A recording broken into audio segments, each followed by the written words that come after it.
আসসালামু আলাইকুম আরহামতুল্লাহি আবরাকাতুহ।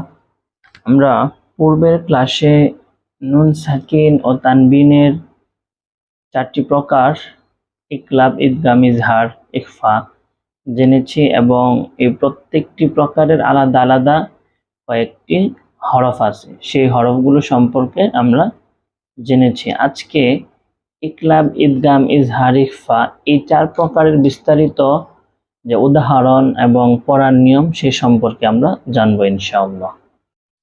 প্রথমে আমরা জানবো হচ্ছে ইকলাব সম্পর্কে। ইকলাব কাকে বলে? নুন সাকিন বা তানবিনের বামে ইকলাবের হরফ বা আসলে ওই নুনে সাকিন বা তানবিনকে গুন্নার সহিত মিম পড়িতে হয়, ইহাকেই মূলত ইকলাব বলে। যেমন মিম বা'দি আলিমুম বিমা। এখানে আমরা যে বিষয়টি বুঝতে পারলাম সেটি হচ্ছে যে যদি কখনো কোনো শব্দের মধ্যে নুন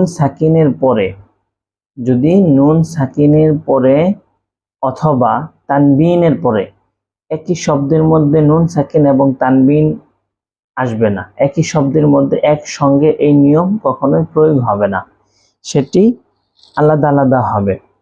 হয় কখনো নুন সাকিনের পরে আসবে অথবা কখনো মিম সাকিনের পরে বা আসবে। এতটুকু আমরা বুঝতে পারলাম যে নুন সাকিন অথবা তানবিনের পরে যদি কখনো কোনো শব্দের মধ্যে ভা আসে, তাহলে ওই নুন সাকিন বা তানবিনকে গুন্নার সহিত মিম দ্বারা পড়িতে হয়। যেমন এখানে মূল শব্দটি ছিল মিন বা আদি, এখানে নুন সাকিন আসছে, তারপরে বা এসেছে, এই জন্য মিন বা আদি না পড়ে এই নুন সাকিনকে মিম দ্বারা পরিবর্তন করতে হবে এবং গুন্নাহ করে পড়তে হবে। তাহলে কিভাবে উচ্চারণ হবে? মিম বা আদি। ঠিক একই নিয়ম আলিমুম বিমা, এখানে মিমের মধ্যে তানবিন, এই যে দুই পেশ, আমরা জানি দুই জবর দুই জের দুই পেশকে তানবিন বলে। এখানে মিমের মধ্যে তানবিন, তারপরের হচ্ছে বা হরফ, এজন্য মূলত ছিল আলিমুন বিমা। সেই আলিমুন বিমা থেকে উচ্চারিত হবে আলিমুম বিমা। এই হচ্ছে ইকলাবের নিয়ম এবং উদাহরণ। আরেকবার আমি সংক্ষিপ্তভাবে বলি যে নুন সাকিন অথবা তানবিনের পরে যদি কখনো ইকলাবের হরফ কি বা, এই বা হরফ আসে, তাহলে নুন সাকিন অথবা তানবিনকে কি করতে হবে? গুন্নার সহিত মিলাইয়া পড়িতে হবে। এটা হচ্ছে ইকলাবের পড়ার নিয়ম। তারপর হচ্ছে ঈদগাম আবার দুই প্রকার, আমরা জানি ঈদগামে বাগুন্না, ঈদগামে বেলাগুন্না, দুই প্রকারের। প্রথম প্রকার ঈদগামে বাগুন্না, এটার মধ্যে আমরা পড়ব হচ্ছে নুনে সাকিন বা তানবিনের বামে ঈদগামে বাগুন্নার কোনো হরফ আসলে, এখানে কোনো হরফ কেন বলতেছে? এখানে ঈদগামে বাগুন্নার হরফ কিন্তু আমরা পিছনে পড়ছি চারটা, ঠিক আছে? মূল হরফ ছিল 6টি, ইয়া ওয়াও মিম নুন, এই চারটা হচ্ছে ঈদগামে বাগুন্নার হরফ। তো কি বলতেছে যে ঈদগামে বাগুন্নার হরফ আসলে ওই হরফকে তাসদীদ দিয়া গুন্নার সহিত পড়িতে হয়। অর্থাৎ ঈদগামে বাগুন্নার যে চারটি হরফ আছে, ইয়া ওয়াও মিম নুন, এই চার হরফের কোনো হরফ যদি নুন সাকিন বা তানবিনের বামে আসে, বামে বলতে পরে যদি আসে, তাহলে গুন্নাহ করে কি করতে হবে? পড়তে হবে। যেমন এখানে আমি এক দুইটা উদাহরণ দেখাই। এই শব্দটা মূলত ছিল মান ইয়াকুলু, কিন্তু এখানে উচ্চারিত হবে মান ইয়াকুলু, এই যে গুন্নাহ করতে হয়েছে কেন? নুন সাকিনের পরে ইয়া আসছে, এজন্য গুন্নাহ করতে হয়েছে। তারপর সানাতান ইয়াতিহুনা, এই সানাতান এখানে গুন্নাহ কেন হয়েছে? তার মধ্যে হচ্ছে দুই জবর, তারপর ইয়া, ইয়াও কি ইদগামে বাগুন্নার হরফ। তারপর আমি এখান থেকে একটু পড়ি যে মিন ওয়ারাইহিম, প্রতিটি উদাহরণ আমরা বোঝার চেষ্টা করব বা পড়ব। আমি ভিডিওটি লম্বা হয়ে যাবে, সেজন্য আমি সংক্ষিপ্তভাবে বোঝানোর চেষ্টা করছি। মিন ওয়ারাইহিম, এই যে নুন সাকিন তারপরে ওয়াও, আমরা জানি চারটা হরফ, ইয়া, ওয়াও, তারপর হচ্ছে মিম, নুন। এই যে এখানে হচ্ছে মিমের উদাহরণ। আচ্ছা, এটা শেষ করি। নুন সাকিনের পরে ওয়াও আসছে, এজন্য নুন সাকিন গুন্নাহ করে পড়তে হচ্ছে। মিন ওয়ারাইহিম, মিন ওয়ারাইহিম। তারপরে যে নুন সাকিনের পরে মিম আসছে, মিম মিসলিহি। আমরা এখানে আবার যদি কখনো মনে করি যে এটা ওয়াজিব গুন্না, যে মিম এবং নুনের উপরে যদি তাসদিদ হয় তাহলে ওয়াজিব গুন্না হয়, এখানে আসলে ওয়াজিব গুন্না না, এখানে ইদগামে বাগুন্না হবে। যদি নুন সাকিনের পরে মিম আসে তাহলে সেটা আর কখনো ওয়াজিব গুন্না হবে না, তাসদিদ থাকলেও সেটা কি হবে? ইদগামে বাগুন্না হবে। এই ছিল ইদগামে বাগুন্নার ছোট্ট উদাহরণ কয়েকটি এবং নিয়ম। তারপর হচ্ছে ইদগামে বেলাগুন্না।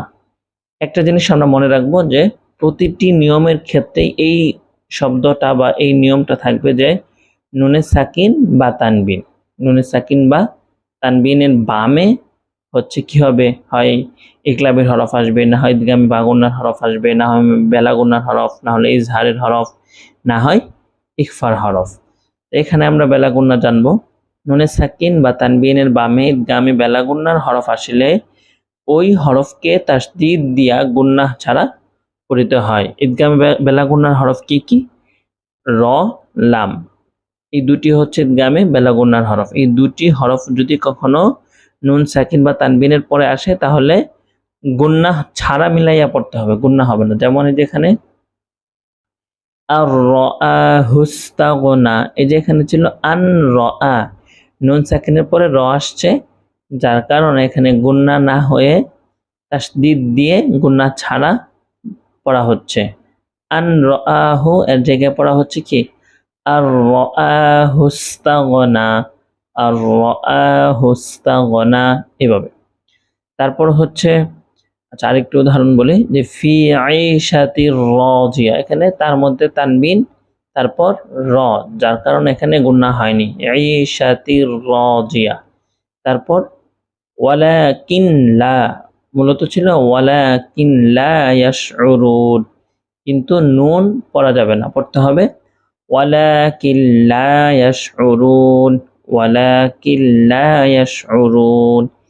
এই নিয়মটি মনে রাখার আরেকটি পদ্ধতি হচ্ছে যদি কখনো নুন সাকিন থাকে এবং পরবর্তী হরফের মধ্যে র এবং লামের মধ্যে তাসদিদ থাকে, তাহলে সেই নুন সাকিন উচ্চারণ না করে সরাসরি র এবং লাম উচ্চারিত হয়। ঘুরে ফিরে একই কথা, যে কোনো একটি নিয়ম মনে রাখলেই হবে।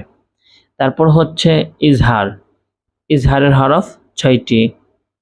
তার এই 6টি হরফের কোনো একটি হরফ যদি আসে নুন সাকিন এবং তানবিনের পরে তাহলে গুন্নাহ ছাড়া পড়তে হবে। নুন সাকিন এবং তানবিনের বামে ইজহারের হরফ আসলে ওই নুনে সাকিন বা তানবিনকে গুন্নাহ ছাড়া স্পষ্ট করিয়া তাড়াতাড়ি পড়িতে হয়। খেয়াল করবো, আমরা পূর্বে 3টা নিয়ম পড়লাম, ইকলাব, ইদগামে বাগুন্না, ইদগামে বেলাগুন্না। ইকলাবের মধ্যে গুন্না হবে নুন সাকিন এবং তানবিনকে মিম দ্বারা পরিবর্তন করে, আর ইদগামে বাগুন্নার মধ্যে কি হচ্ছে? সরাসরি গুন্না হবে। আর ইদগামে বেলাগুন্নার মধ্যে গুন্না ছাড়া মিলাইয়া পড়তে হবে। আর ইজহারের মধ্যেও কোনো গুন্না হবে না, স্পষ্ট করে তাড়াতাড়ি পড়তে হবে। যেমন মিন আলফি শাহরিন, মিন আলফি শাহরিন, এই যে এখানে নুন সাকিনের পরে হামজা আসছে। ইজহারের 6 হরফের একটি হরফ হচ্ছে কি? হামজা। এই যে প্রত্যেকটা প্রকারে কিন্তু আলাদা আলাদা যে হরফগুলো আমরা পড়লাম সেই হরফগুলো অবশ্যই মুখস্থ করতে হবে এবং মনে রাখতে হবে, তাহলেই কিন্তু সহি শুদ্ধভাবে কোরআন পড়তে পারবো। কারণ এই নিয়মগুলো মনে রাখার জন্য আপনাকে হরফগুলো অবশ্যই মনে রাখতে হবে। যদি হরফগুলো আপনার মনে থাকে তাহলে কোথায় গুণা হবে কোথায় গুণা হবে না এই বিষয়টি আপনি খুব দ্রুত ধরতে পারবেন। এজন্য মিন আলফিন এখানে গুণা হয় নাই, মিন আলফি শাহরিন আযাবুন আলিম।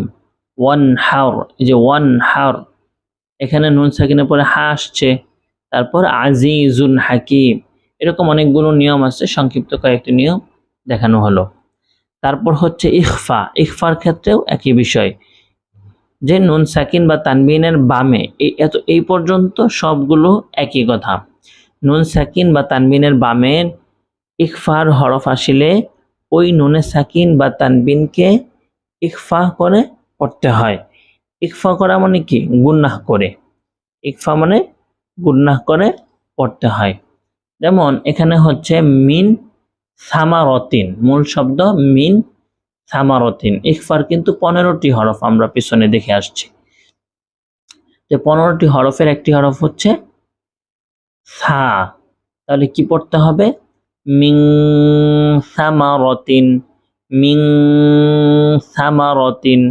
তারপর মিন জুইন, মিন জুইন, মান দাসাহা। এই যে এই পর্যন্ত যে আমি গুণনা করতেছি, প্রতিটি নুন সাকিনের পরে, যেখানে নুন সাকিনের পরে সা আসছে, এখানে নুন সাকিনের পরে জিম আসছে, এখানে নুন সাকিনের পরে দাল আসছে, ঠিক আছে? এই যে আনজারতুকুম, এখানে নুন সাকিনের পরে দাল আসছে। তো এইভাবে অনেকগুলো নিয়ম এখানে দেখানো হয়েছে। আপনারা ভিডিও দেখে বা ভিডিও আটকিয়ে আপনার শব্দগুলো পড়তে পারবেন।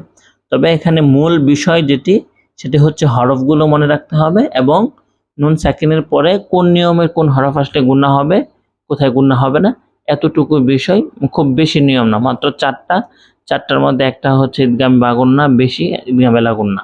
অর্থাৎ ঈদগামে বাগুন্নার 2টি নিয়ম, আর হচ্ছে ঈদগাম, ইজহার, ইখফা। এই অল্প কয়েকটি নিয়ম মনে রাখতে পারলে আপনি হচ্ছে কোথায় গুণা হবে কোথায় গুণা হবে না খুব সহজেই বুঝতে পারবেন।